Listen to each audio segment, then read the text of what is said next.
കൃഷ്ണകുമാറിനെ ഒന്ന് കൈകാര്യം ചെയ്യാൻ തന്നെയായിരുന്നു ഞങ്ങളുടെ ഉദ്ദേശം. അതിനു വേണ്ട എല്ലാ പ്ലാനുകളും ഞങ്ങൾ നേരത്തെ തന്നെ തയ്യാറാക്കിയിരുന്നു. പ്രോഗ്രാമുകളിൽ മാറ്റം വരുത്തിയതും കലോത്സവ വേദിയിൽ കൃഷ്ണകുമാറിനെ വരുത്തിയതും എല്ലാം അതിനുവേണ്ടി തന്നെയായിരുന്നു. അടുത്ത ഇലക്ഷനിൽ ജയിച്ചാൽ എന്നെ യൂണിവേഴ്സിറ്റി ചെയർമാൻ ആക്കാമെന്ന് പാർട്ടിയിൽ രാഷ്ട്രീയപരമായ ഒരു ധാരണയുണ്ടായിക്കൊണ്ടിരിക്കുന്ന സമയം ത്രിമൂർത്തികൾ ഒരാളെ മത്സരിപ്പിക്കാൻ പ്രിൻസിപ്പൽ അടക്കം പലർക്കും താല്പര്യമുണ്ടായിരുന്നു.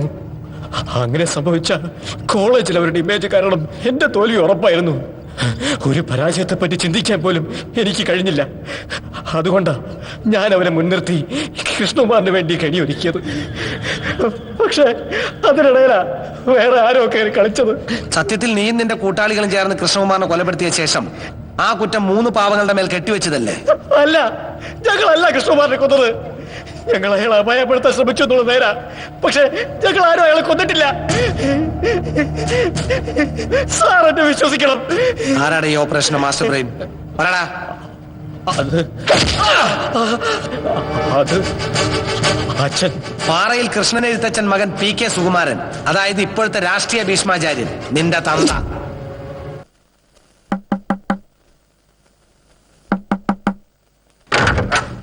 എന്ത് വേണം? ചേഞ്ച് ഒരു 15 ലക്ഷം രൂപ വേണം. തരാൻ പറ്റുമോ? നിങ്ങളോട് ചോദിച്ച എന്ത് വേണമെന്ന്. ആ മുടിയെ കഴിച്ചിരിക്കണ ആര്? സാറിന്റെ 5-ഓ? ഞാൻ ഉദ്ദേശിച്ച് സാറിന്റെ സ്റ്റെപ്പിനുകളിൽ 5-മത്തെ ആണോന്നാ. അനാവശ്യം പറയുന്നോടോ. എടോ, അതിന്റെ സെക്രട്ടറിയാ. ഞങ്ങളെ ഒരു സീരിയസ് ഡിസ്കഷൻ അല്ല. അത് സാറിന്റെ ജോയിന്റ് സെക്രട്ടറി ആണോ, ഡെപ്യൂട്ടി സെക്രട്ടറി ആണോ, അത് അണ്ടർ സെക്രട്ടറി ആണോ? ഡിസ്കഷൻ കഴിഞ്ഞ് ചർച്ച ചൂട് പിടിച്ച് നടക്കുകയാണല്ലേ? എടോ തെമ്മാടി, പാറയിൽ സുകുമാരന്റെ മുമ്പിൽ ഇതുവരെ ആരും നീണ്ടു ഒന്നും സംസാരിച്ചിട്ടില്ല.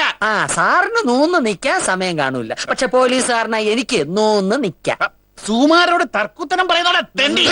സുകുമാര, കൈ ഉയർത്താം, പക്ഷെ ലക്ഷ്യത്തിൽ കൊള്ളുന്ന ഉറപ്പുണ്ടെങ്കിൽ മാത്രമേ അടിക്കാവൂ. ഇതുപോലുള്ള തടസ്സങ്ങൾ ഉണ്ടാവരുത്. സുന്ദര, ഐറ്റത്തെ പോയി പിടിക്ക്. ശരീരത്തിൽ വല്ല പപ്പും കൂടി ഉണ്ടോ നോക്കണേ. നീ കയ്യോങ്ങിയതേ നിന്റെ മറ്റേടത്തെ വാച്ച്മാന്റെ അടുത്തല്ല, പോലീസുകാരനോടാ. സൂക്ഷിക്കണം. സാറേ, ആനപ്പറ ലൈലേ ഇങ്ങോട്ട് മാറിക്കടേ. നിങ്ങളുടെ ഒരു ഫാമിലി ഫോട്ടോ. രാഷ്ട്രീയക്കാരനല്ലേ, ഏത് സമയത്ത് വേണമെങ്കിലും വാക്കും കാലും മാറാം. ഇരിക്കട്ടെ ഒരു തെളിവിന്. അനുവാദം ചോദിക്കാതെ എന്റെ ഫ്ലാറ്റിൽ കയറി അനാവശ്യം കാണിച്ചുണ്ടല്ലോ. നിന്റെ രണ്ടിലെ തൊപ്പി ചേർപ്പിക്കും. ഞാൻ ആരാണെന്ന് അറിയാണോ? സ്വന്തം പാർട്ടിയിൽപ്പെട്ട സുഹൃത്തായ നേതാവിനെ കൊലപ്പെടുത്തിയ പ്രതികൾ പോലീസ് കസ്റ്റഡിയിൽ നിന്ന് രക്ഷപ്പെട്ടതിന്റെ പേരും പറഞ്ഞ് രാവിലെ 10 മണിക്ക് പ്രസ് ക്ലബിൽ പത്രക്കാരെ വിളിച്ചുകൂട്ടി അടുത്ത 24 മണിക്കൂറിനുള്ളിൽ പ്രതികളെ പിടികൂടിയില്ലെങ്കിൽ സെക്രട്ടേറിയറ്റ് നടയിൽ നിരാഹാരം കിടക്കുമെന്ന് ഘോരം പ്രസംഗിച്ചുകൊണ്ട് പോലീസിനെ വിറപ്പിച്ച രാഷ്ട്രീയത്തിൽ ഈ പടക്കുതിരെ അറിയാത്തവരുണ്ടോ സുകുമാര? സെക്രട്ടേറിയറ്റിന്റെ നടയിൽ നിരാഹാരം കിടക്കുമെന്ന് പറഞ്ഞ എല്ലാവന്റെ കിടപ്പ് സെക്രട്ടറിയുടെ നടയിൽ. അതെന്ത് ഇവിടെ വർക്കിന്റെ ഗുണം. സൂക്ഷിച്ച് സംസാരിക്കണം. രാഷ്ട്രീയക്കാരോടുള്ള പോലീസുകാരന്റെ കളി വേണ്ട. ഗദർമുണ്ട് ഷർട്ടും ധരിച്ചാൽ രാഷ്ട്രീയക്കാരനായെന്നുള്ള വിചാരം ഉണ്ടെങ്കിൽ പറഞ്ഞോ സുകുമാര. ഇത്രയും കാലം പഠിക്കാത്തൊരു ഒറ്റ മിനിറ്റ് കൊണ്ട് ഞാൻ പഠിപ്പിക്കാം. എന്താ പഠിക്കണോ? പുന്നാര മകൻ മാധവൻ ഞങ്ങളുടെ തറവാട്ടിലുണ്ട്. സ്വന്തം രാഷ്ട്രീയ ഭാവിക്ക് വേണ്ടി ശത്രുവിനെ കൊല്ലാൻ മകന് കൊട്ടേഷൻ ഏൽപ്പിച്ച ഈ അച്ഛന്റെ കഥ മാധവൻ പറഞ്ഞു. ഇല്ല, ഞാൻ അവനെ ഒന്നും ഏൽപ്പിച്ചിട്ടില്ലല്ലോ. മാധവൻ അല്ലെങ്കിൽ പിന്നെ ആരാടാ?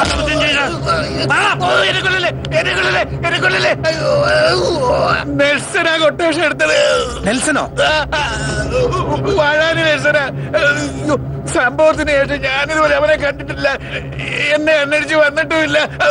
അഡ്വാൻസ് മേടിച്ചു പോയതാ. എവിടെയാടാ നെൽസന്റെ വീട്? അയ്യോ, വാഴാനി ഡാമിന് അടുത്തുള്ള ചേരിയില്ല.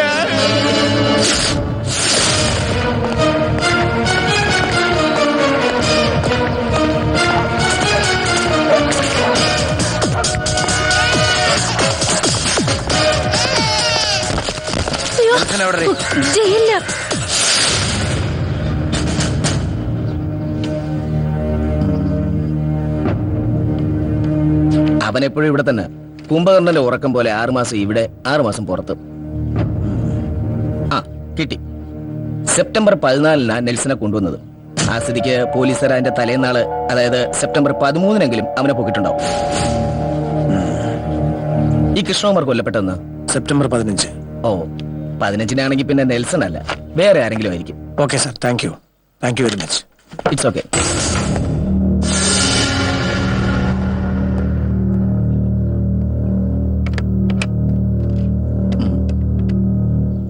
ആ ഹലോ. അഴിക്കും തോറും മുറുകുന്ന വല പോലെയാണ് ഈ കേസ്. നെയ്തവനെ കൊണ്ട് തന്നെ അഴിച്ചെടുക്കണം, എന്നാലേ കെട്ടഴിയൂ. കാരണം ആ കെട്ടിന്റെ സൂത്രപ്പണി അവനെ അറിയൂ. ആ ദൗത്യമാണ് എനിക്ക് നിങ്ങൾക്കുള്ളത്. ഈ താക്കോൽ കൂട്ടം ഇതിനു മുമ്പ് എപ്പോഴെങ്കിലും കണ്ടതായി ഓർക്കുന്നുണ്ടോ? കൊല്ലപ്പെട്ട ജസ്റ്റിസ് രാഘവ മേനോന്റെ വീട്ടിൽ നിന്ന് കിട്ടിയതാണ് ഈ താക്കോൽ കൂട്ടം. ഇത് നിങ്ങളുടെ കയ്യിൽ നിന്ന് വീണുപോയതാണെന്ന് ഞാൻ വിശ്വസിക്കുന്നു.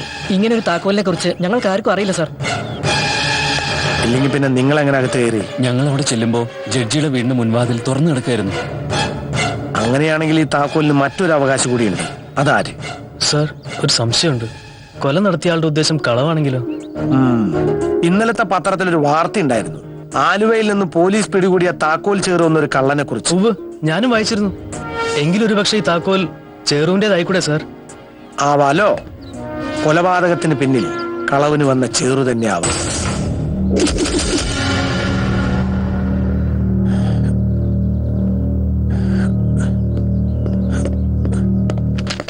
നൂറെണ്ണായ സാറേ? താൻ പോയ കാര്യം എന്തായി? പോയ കാര്യങ്ങളെല്ലാം റെഡി. വിരലടയാളുകൾ ചേറുവിന്റെ തന്നെ. Thank God. സാർ, ഈ ചേറുപ്പ് എവിടെയുണ്ട്? ഒരു മോഷണ കേസിന്റെ തെളിവെടുപ്പിനായി അവ ഇപ്പൊ കസ്റ്റഡിയിലുണ്ട്. എങ്കിൽ പൊക്കാം ഈ സാധനം. ഇതല്ലടോ ചേറുവിന്. ആ.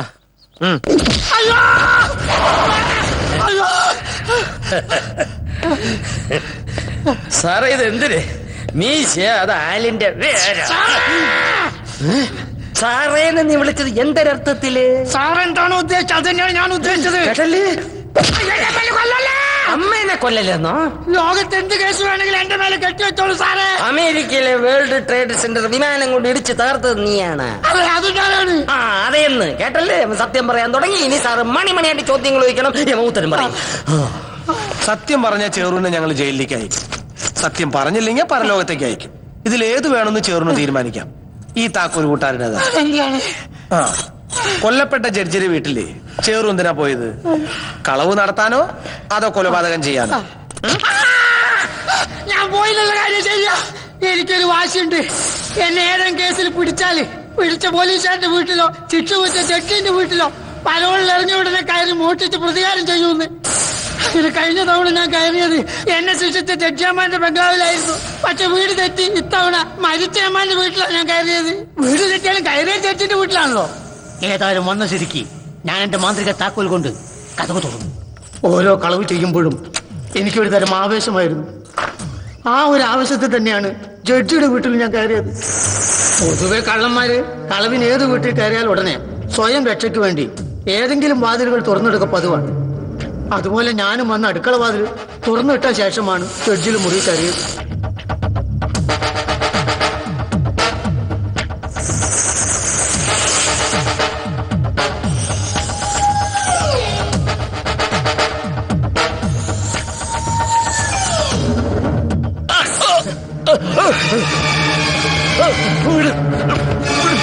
എന്നെ ഞെട്ടിച്ചുകൊണ്ട് ജഡ്ജിയമ്മാൻ ആരോ അപായപ്പെടുത്താൻ ശ്രമിക്കുന്നത് ഞാൻ കണ്ടു. അപകടം മണത്ത ഞാൻ പെട്ടെന്ന് അവിടെ നിന്ന് സ്ഥലം വിടുവാൻ തീരുമാനിച്ചു. സത്യമാണ് സാറന്മാരെ, ഇതിൽ കൂടുതൽ എനിക്ക് ഒന്നും അറിഞ്ഞൂടാ. ജസ്റ്റിസിന്റെ കൊലപാതകത്തിൽ ചേറുവിന് യാതൊരു പങ്കില്ലെന്ന് പറഞ്ഞ സ്ഥിതിക്ക് കൊലയാളിയെ കണ്ടാൽ ചേറുവിന് തിരിച്ചറിയാൻ പ്രതിയെ സൂചിപ്പിക്കുന്ന അടയാളങ്ങളോ മറ്റോ? അറിയില്ല സാർ, എനിക്കൊന്നും അറിയില്ല.